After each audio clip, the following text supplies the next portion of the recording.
पहली मुहर्रम को मौला इमाम हुसैन अलैहिस्सलाम कहाँ थे और सफर करबला मौला इमाम हुसैन अलैहिस्सलाम को क्यों करना पड़ा। अस्सलाम वालेकुम व रहमतुल्लाहि व बरकातहू। मुहर्रम का चांद जब आसमान पर दिखाई देता है तो ये गमे हुसैन की आमद का इत्तला देता है। मौला हुसैन अलैहिस्सलाम ने अपने असहाब के साथ और अपनी अहले बैत के साथ कितनी परेशानियां, कितने मुजाहिदे की। मौला हुसैन अलैहिस्सलाम पहली मुहर्रम को तकरीबन करबला के करीब पहुंच चुके। करबला के करीब थोड़े ही फासले पे एक जगह थी जिसका नाम मदियन था। मक्के से आपका काफिला जब निकला तो एक मुहर्रम को करबला के करीब आपका काफिला मदियन पहुंच चुका। अब ये बात करते हैं कि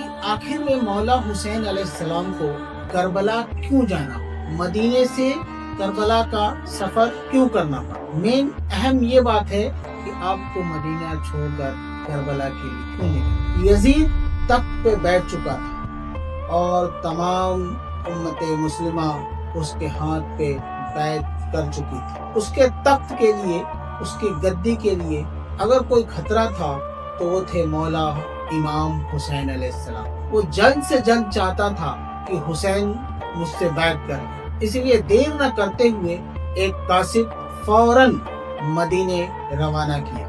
मदीने का गवर्नर वलीद था। जब कासिद ने यजीद को उसको खत दिया तो उसने फौरन ही आधी रात को कासिद भेज कर मौला इमाम हुसैन अलैहिस्सलाम को दरबार दिया। मौला इमाम हुसैन समझ गए कि इतनी रात को, आधी रात को बुलाने का मकसद क्या है। आपके अहले खाना भी समझ गए। जैसे ही मौला इमाम हुसैन अलैहिस्सलाम दरबार के लिए तैयार हुए, वैसे ही तमाम हाशमी खानदान के नौजवान और अब्बास अलमदार जंगी पोशाक पहनकर तलवार लिए हुए मौला हुसैन की खिदमत में हाजिर। और आपने कहा, मौला हम आपको तन्हा नहीं जाने देंगे। फिर मौला हुसैन अलैहिस्सलाम अपने घर से हाशमी नौजवान के घेरे में आगे आगे चलते हुए दरबार को। जब दरबार पहुंचे तो मौला इमाम हुसैन अलैहिस्सलाम ने तमाम हाशमी नौजवानों को रोका। सबको वहीं सदर दरवाजे, मेन दरवाजे पे रोक दिया ताकि मैं अंदर अकेले जाऊं। लेकिन मौला अब्बास अलमदार अलैहिस्सलाम वजिद थे कि हम आपको तन्हा अंदर नहीं जाने। मौला इमाम हुसैन अलैहिस्सलाम ने कहा, अब्बास तुमसे तुम्हारा भाई नहीं, वक्त का इमाम कह रहा है, ये मेरा हुक्म है कि तुम दरवाजे पे रहो। अगर कोई बात हुई, ऐसी बात कोई बिगड़ी तो मैं नारे तकबीर की सदा लगाऊंगा, मैं नारे तकबीर कहूंगा, तुम अंदर आ जाओ। मौला इमाम हुसैन अलैहिस्सलाम दरबार में अंदर गए तो दरबार के सारे दरबारी अंदर बैठे हुए। पलीत ने जैसे ही मौला इमाम हुसैन अलैहिस्सलाम को देखा, उनके एहतराम में खड़ा हुआ। खाना पूर्ति की, एहतराम क्या करना उसको, लेकिन लोगों को दिखाने के लिए मौला हुसैन के एहतराम में खड़ा हुआ और कहा, आप तशरीफ रखें। आपने मौला हुसैन अलैहिस्सलाम ने कहा, मैं यहाँ बैठने नहीं आया, बता तूने आधी रात को मुझे क्यों बुलाया। वलीद ने बोला कि यजीद तख्त पे बैठ चुका है, शाम, कूफा, बसरा के सब लोग उसके हाथ पे बैत कर चुके हैं। यजीद ने ये खत भेजा है। उसने खत मौला के हाथ में दिया और यजीद ये चाहता है कि आप उसके हाथ पे बैत कर। जैसे ही वलीद ने मौला के हाथ में खत दिया, मौला ने कहा, ये खत देने का तरीका नहीं, अगर उसे खत भेजना ही था तो मेरे दरवाजे पे भेजना, मैं ये खत वसूल करता और उसको जवाब दे देता। ये खत तुम्हारे पास क्यों भेजा। तो वलीद ने कहा, ये कोई मामूली खत नहीं है, ये सरकारी हुक्म है। इस खत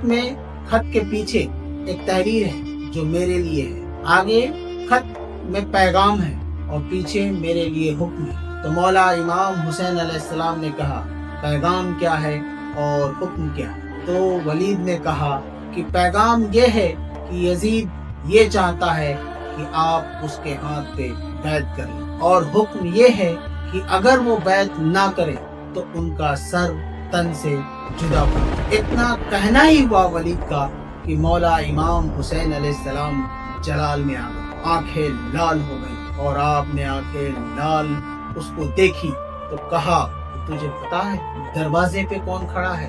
آپ نے ترنت نعرہ تکبیر بلند کی۔ نعرہ تکبیر کی راہ ختم بھی نہ ہوئی کہ مولا عباس علمدار علیہ السلام دربار میں تلوار لیے حاضر ہوئے، اور آپ نے کہا کہ کس نے میرے مولا کے سر کی بات کی؟ بڑی بامشکل مولا امام حسین علیہ السلام نے انہیں روکا، اور تمام ہاشمی نوجوانوں نے مولا حسین کے ارد گرد گھیرا بنا لیا۔ پھر ولید دربار میں گھبرا گیا، عباس علمدار علیہ السلام کو دیکھ کے لرز گیا۔ چلتے چلتے مولا امام حسین علیہ السلام نے فرمایا کہ کہہ دینا یزید سے، یہ کہہ دینا، اور ایسے ہی کہنا جیسے میں نے کہا ہے کہ مجھ جیسا تجھ جیسے کی کبھی بیعت نہیں کر۔ اما بعد، السلام علیکم ورحمۃ اللہ وبرکاتہ۔